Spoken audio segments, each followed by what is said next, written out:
a better Australia. Please welcome the next Prime Minister of Australia, Anthony Albanese.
I begin by acknowledging the traditional owners of the land on which we meet. I pay my respect to their elders, past, present and emerging, and I recommit on behalf of the Australian Labor Party to the implementation of the Uluru Statement from the Heart in full.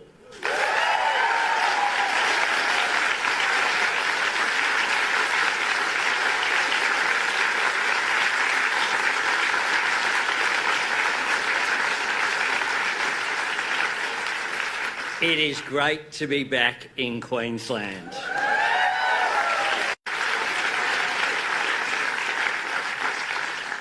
Some of my best mates are Queenslanders.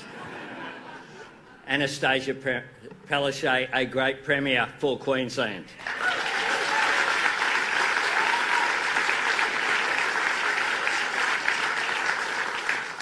We've got the bloke I had the honour to serve as Deputy Prime Minister under, Kevin Rudd.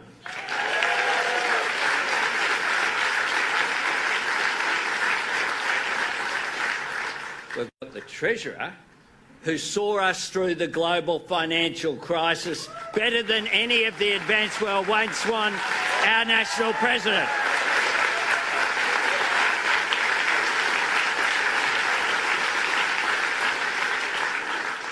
And we've got the person who I will appoint as the next Treasurer of Australia if we're successful next week, Jim Chalmers.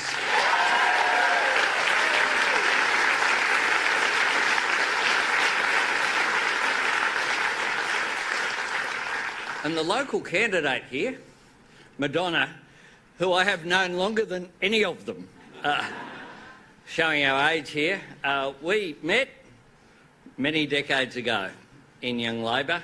I asked Madonna to run. She will be a great addition to our Labor caucus, along with the rest of the Queensland candidates.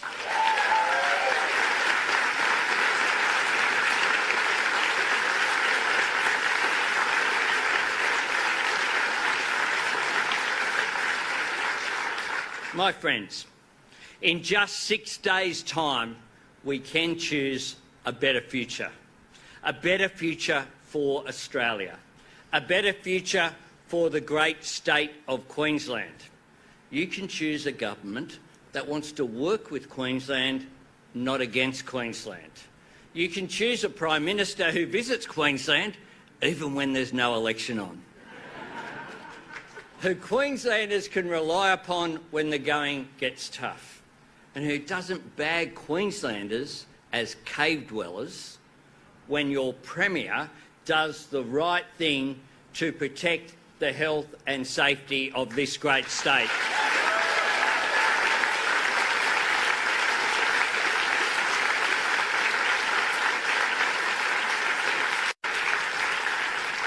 So thank you, Anastasia, for everything you have done to keep Queensland strong.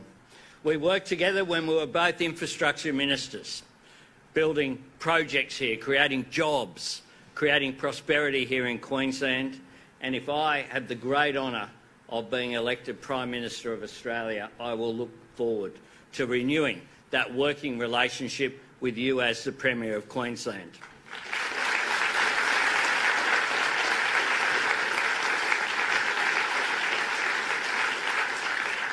I will always back Queensland, but I have a declaration to make. I will always back Queensland 365 days a year and 362 nights a year.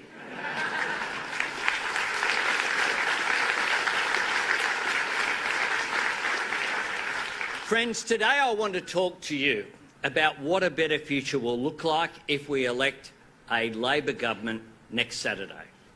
Just a couple of days ago, Scott Morrison said he was a bulldozer. I kid you not. I had to check with my team. Did he really say that? Because a bulldozer wrecks things. A bulldozer tears things down. But I'm a builder. That's just who I am. Who I've always been. Whether it's building roads or building relationships. Building rail links or building connections. Building a better future has always been my goal, and it's what this campaign is all about. Building a better future where we address the skyrocketing costs of living and get people's wages growing again. A future with cheaper childcare to boost women's economic participation.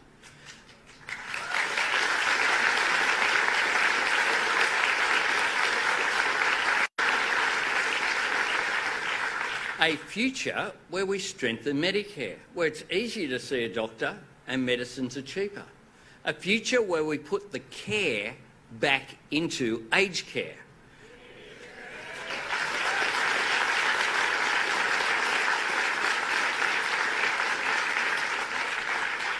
A future where we seize the opportunity that comes with tackling climate change and where we use cheap renewable energy to power new industries and advanced manufacturing and create good, high-paid jobs, where we then train more Australians for those jobs by making investments in fee-free TAFE and additional university places.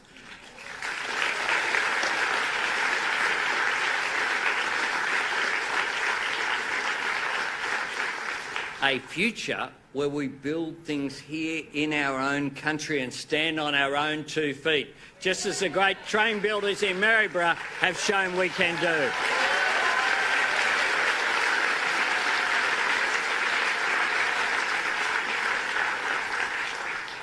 A future where we have a real plan to mitigate the ever-intensifying natural disasters. This weekend, I know a lot of people have nervously kept an eye on the river systems, including the Brisbane. It feels almost unbelievable that we could be doing this again, just a matter of weeks after the last time. People watching in apprehension, people trying to cope, people who haven't even recovered from what occurred last time, bracing for another round. Yet the Morrison government treats the Emergency Response Fund as if it was a term deposit.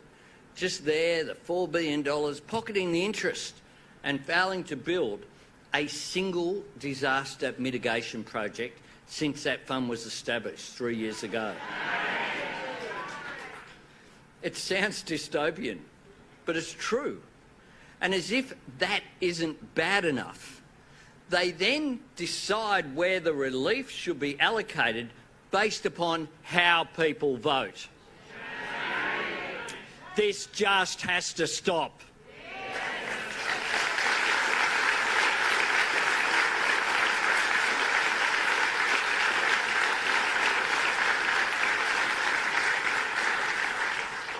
We can do better, and we will do better. If I have the honour of serving as Prime Minister, the plans I've talked about will help to build a better future, not just for the next couple of years, but for the next generation as well. When you vote for a Labor candidate, you're voting to make life better for yourself, your children, your community, your great state of Queensland and your nation. Because when you elect a Labor member to Parliament, you're also getting a team. Now, sometimes, just sometimes, I do feel a little bit sorry for Scott Morrison. Imagine waking up in the morning and you think about the team out there. I look at my team out there. When I tested positive, they were out there. We knew, we had a plan, no problem.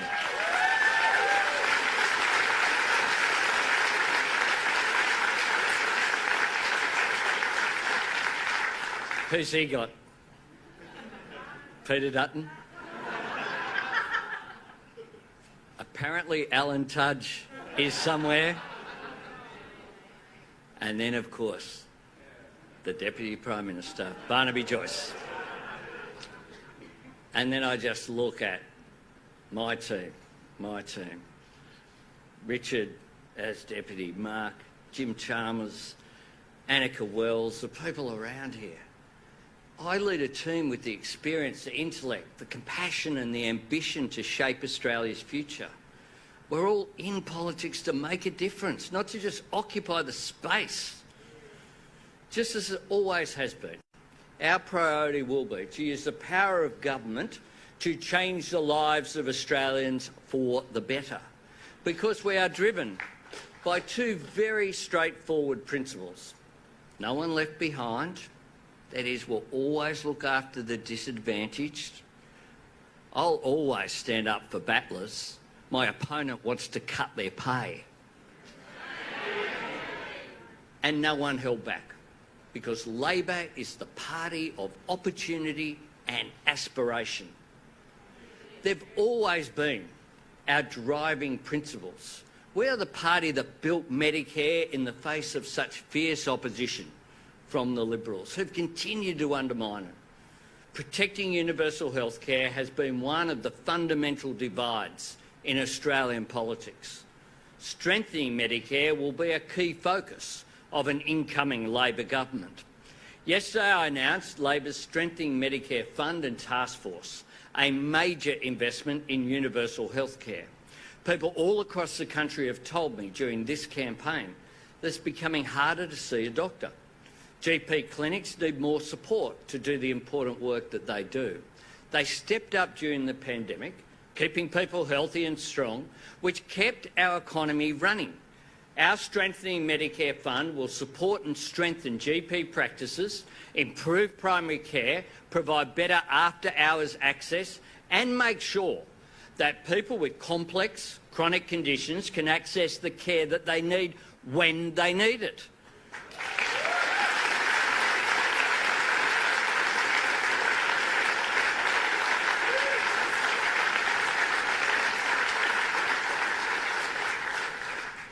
Our Strengthening Medicare GP grants support and strengthen GP practices through investments that will help them upgrade their medical practices and expand access.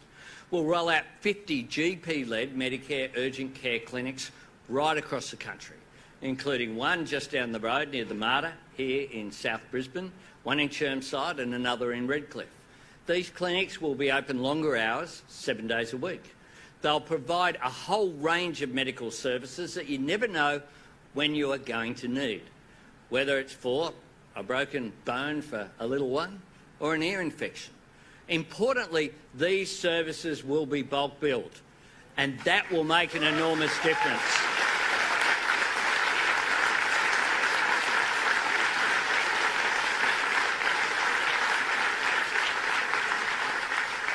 When you walk in, you won't need your credit card, you'll just need your Medicare card.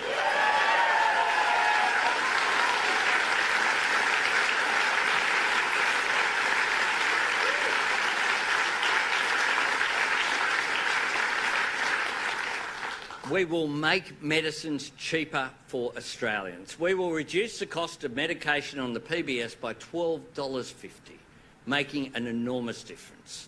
Under Labor, the maximum price for PBS medicines will be $30. The Pharmaceutical Benefit Scheme is another great Australian achievement. Established by guess who? Labor. Only Labor. We will always protect it.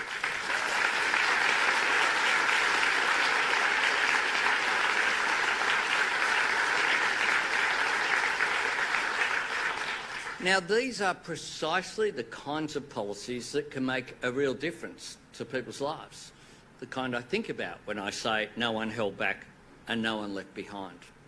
Just as we know Australians need us to strengthen Medicare, we know Australians need real solutions on affordable housing.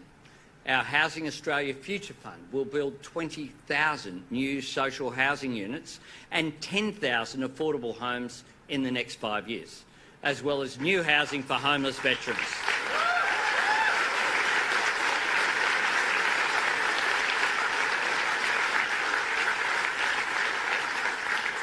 We will provide $100 million for crisis and transitional housing for women and children at risk of violence.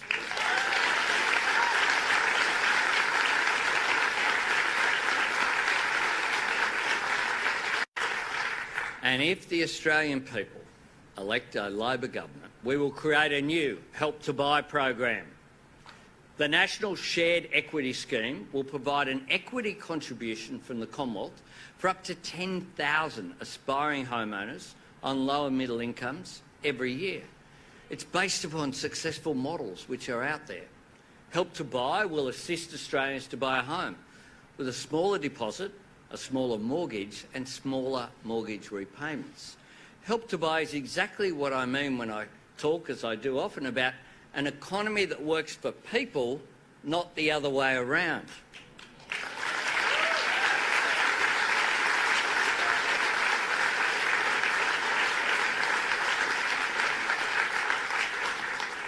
Scott Morrison just doesn't get it. He was out there bagging this scheme after having supported schemes like this for a decade. And at the same time, of course, he said that if you're struggling to pay the rent, just go buy a house. This bloke is totally out of touch, totally out of touch. But back here in the real world, we know the best way to get the economy working for our people is to create good, secure jobs. Australia needs a plan to create an economy where we have high-wage jobs and we have economic growth without increasing inflation. We need to help families with rising costs and make sure their incomes are going up. That's exactly what Labor will do, because our economic plans focus on increasing productivity. That's what our plan for infrastructure is all about. Better infrastructure makes our economy more efficient, moving goods, people and information more effectively. Today I announced that a Labor government will partner with the Palaszczuk government to upgrade the Bruce Highway between Anzac Avenue and Yulman Road.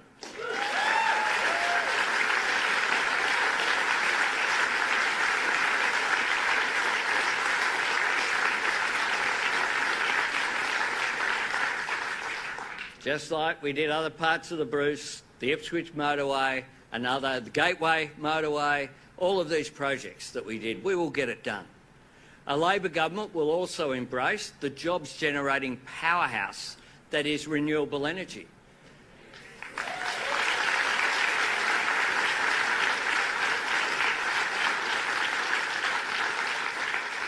There's a bit of sun in Queensland. Renewable energy is cheap and abundant in Australia. We can be a renewable energy superpower for the world.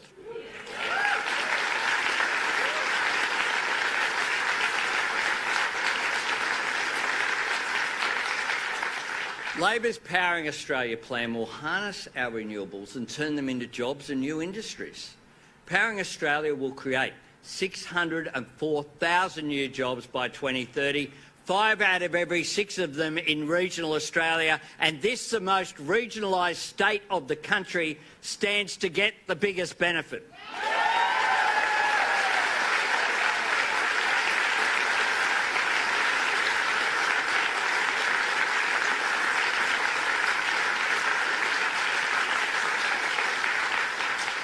Jobs up,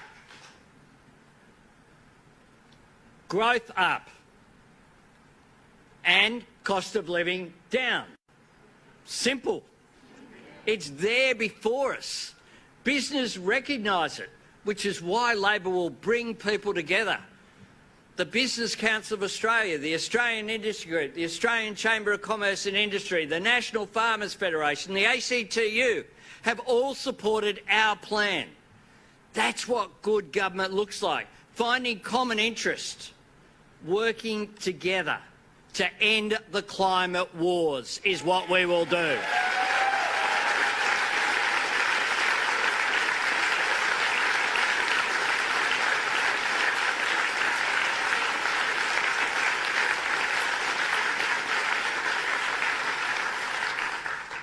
Now, a couple of days ago, I was up in Gladstone announcing that a Labor government will partner with the Palaszczuk government to kickstart battery manufacturing here. It's a great example of what we can do. Resource exports will always be critical to the Queensland economy and to our national economy. But the truth is, we can and should be adding value here too whenever we can. Australian-made batteries should power your house, your business, your school, and eventually maybe even your car. We can shore up our electricity grid with safe, reliable and sustainable energy that's Australia's from top to bottom, and then we can sell those batteries to the world. We can make Australia a world leader in a future industry that will create good-paying jobs, secure jobs for generations of Australia. And in that spirit, today I announce that Labor will invest $1 billion in advanced manufacturing to create skilled, well-paid jobs and build a future made right here in Australia.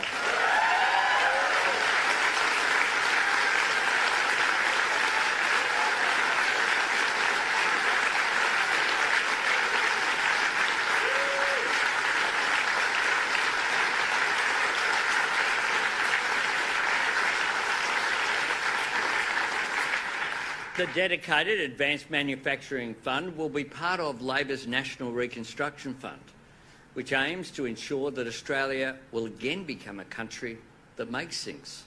We will rebuild our industrial base, creating new capabilities and opportunities to innovate in transport, defence, resources, agricultural and food processing, medical science, renewables and low-emission technologies.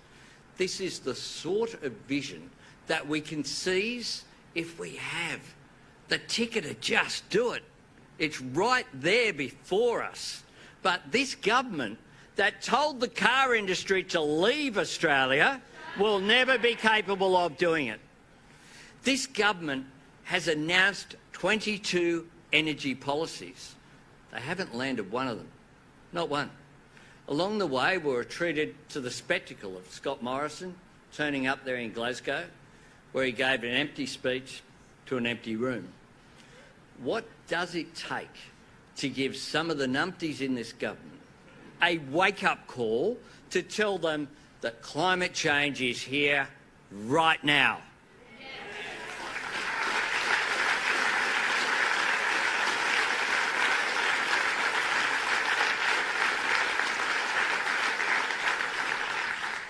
But the problem is, of course, they can't wake up. They can't even budge because they're lumbered with the lead weight known as Barnaby Joyce. So let's talk about Barnaby for a moment. They tried him out as Deputy Prime Minister. Saw what that was like and went, nah. Got rid of him. But then they decided to try him again. Talk about the sequel that nobody asked for. Labor has a real plan. Reducing emissions, tackling climate change, creating new jobs and ending the climate wars. That's our plan.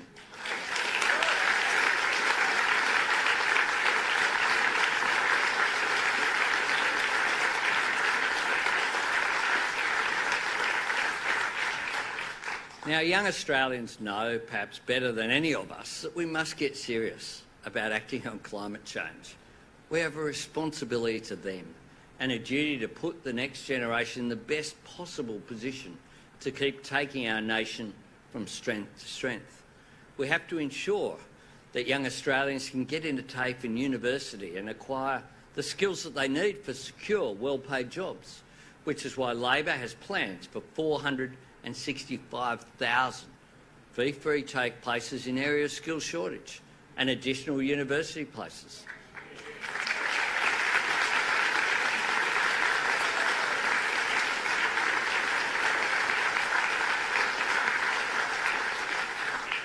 But it's also important how we engage with young people. And there are a few things that are more critical than engaging directly with young Australians in our democracy. Labor will introduce a new youth engagement model to provide younger Australians with a voice and an avenue to directly engage with government. We will establish an Office for Youth so there is a dedicated unit in government to make sure we are working with younger Australians on all issues that impact them. And we will have a dedicated Minister for Youth in a government that I lead.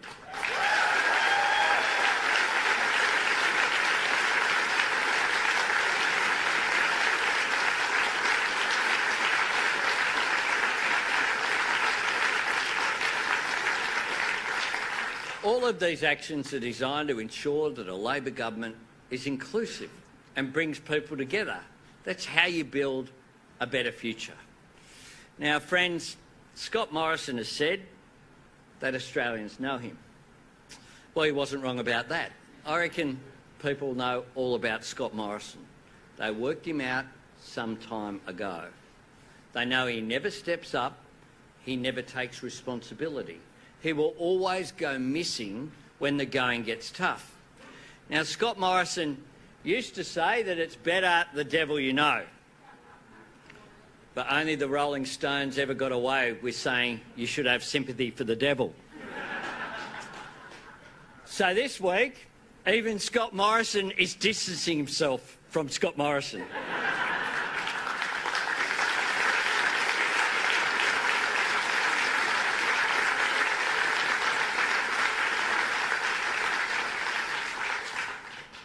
He said that, he really did. If you vote for him, instead of getting another 3 years of the same, you'll get someone else. He'll change.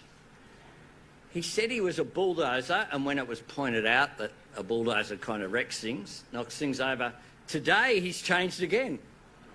Today he's likened himself to a car. Well, if this government is a car, it's been stalled for a long, long period of time.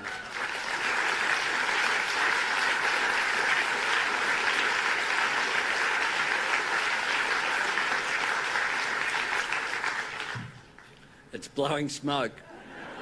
It's out of fuel, and the wheels are falling off.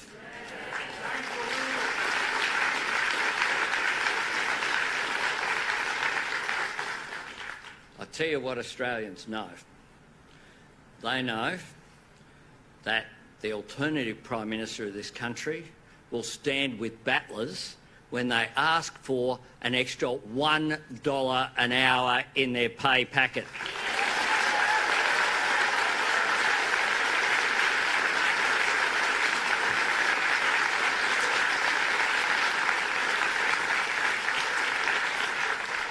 And they know that Scott Morrison wants a real wage cut for people who are on the minimum wage of $20.33 an hour. They know that Scott Morrison failed on bushfires, and they know that he failed on floods.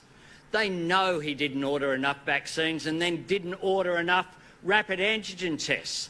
They know that the only time frame he ever thinks about for anything, including himself, is the 24-hour news cycle. He will say anything and do anything to get through it. But Australians know the cost of living is rising now. They know climate change is here now. They know jobs and skills and infrastructure that will grow our economy are needed now. And they know this. They know there is a crisis in aged care right now.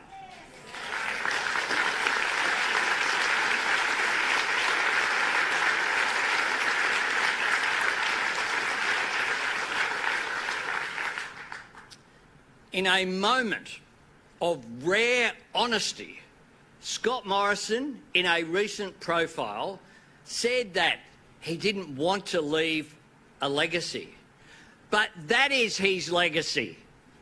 Falling living standards, rising costs of living, low wage growth, wages going backwards in recent time, a crisis in aged care, nothing going forward. The truth is that Scott Morrison won't change because he can't change. The only way you can get real change is to change the government next Saturday.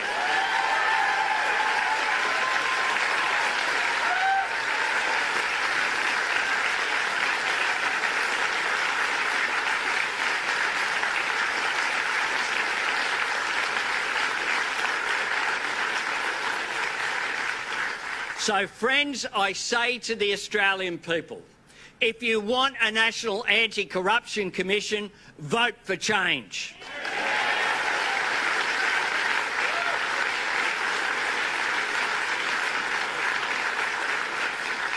If you want to end the waste and the rorts, vote for change.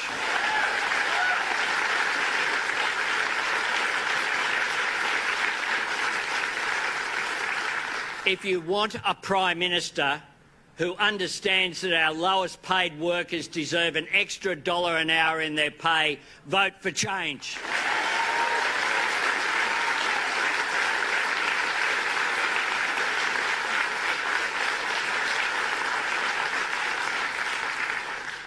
If you think that we should be proud of Australia's history, which goes back 65,000 years with the oldest continuous civilisation on the planet, and you want First Nations people recognised in our Constitution, vote for change.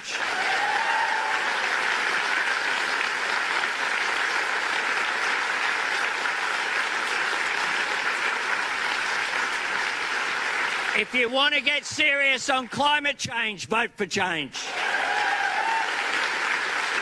If you want equality for women, vote for change. If you want cheaper childcare, vote for change. If you want to strengthen Medicare, vote for change. If you want to fix the crisis in aged care, vote for change.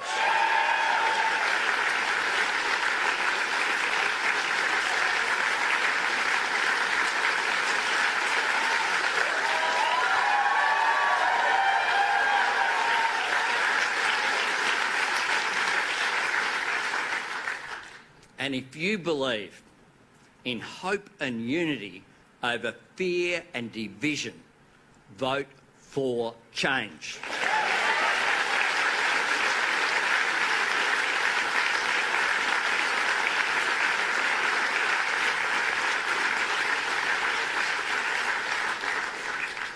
Friends, this Saturday we can be the change that Australia so desperately needs. We can't afford 3 more years of more of the same. 3 more years of a Prime Minister who looks at the problems facing us and says, 4 words you'll never hear me say, that's not my job.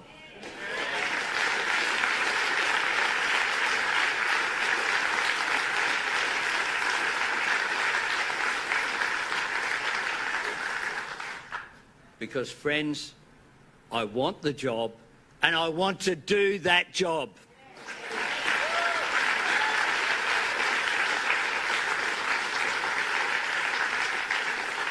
I'm very confident that our best days are ahead of us and that Labor knows how to get Australia there and we know how to get Queensland there.